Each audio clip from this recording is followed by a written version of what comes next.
I'm Kevin Mason. I'm a assistant professor of history at University of Northern Iowa. I'm a rural environmental historian of the American Midwest.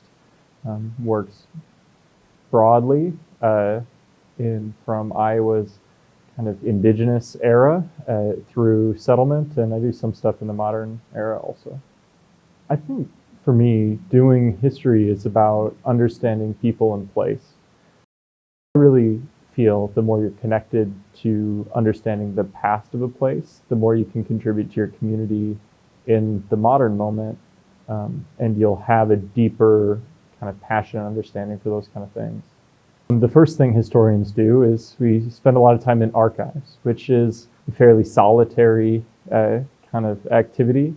But I think one of the things that I've really developed is pairing that really careful research into archives with getting into whether geographies or communities. So that looks like different things in different ways. So one way I did that in 2021 was I wanted to better understand a military expedition that went up the Des Moines River. So I decided I was just going to physically get in that geography and compare those sources I had found in the archives from the March of the First United States Dragoons with what I might see in 2021. And so I walked up the Des Moines River for 370 miles and was able to kind of see what Iowa looks like now versus what it looked like in their observations. So Iowa's changed maybe as much as anywhere on planet Earth from the time of the Dragoons in 1835 up until the present moment. I think about 98% of Iowa's land surface changes as Americans enter the space starting in the 1830s. And it's easy to see on the landscape. I think if you grow up here, you look across, you see these fields of corn. I always thought about like going out to the country, and that's kind of natural. But it's a completely re-engineered ecosystem that isn't just like what you see on the surface, but it's also what's beneath. You think about Iowans laid enough drain tile in a project that cost more than the construction of the Panama Canal.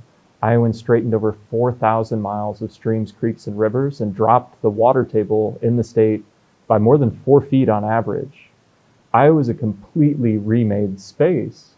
And that's not to place a value on that, if that's good or bad. Iowa was one of the most productive pieces of land on planet Earth that provides for this kind of agricultural bounty that even the Dragoons are talking about in 1835. With history as a whole, whether that's environmental history or local history or regional history, history is about big picture. And we zoom in on these really small details, but then we also zoom all the way out to be able to get this clarity of maybe who we are and who we've been and even who we could hope to become.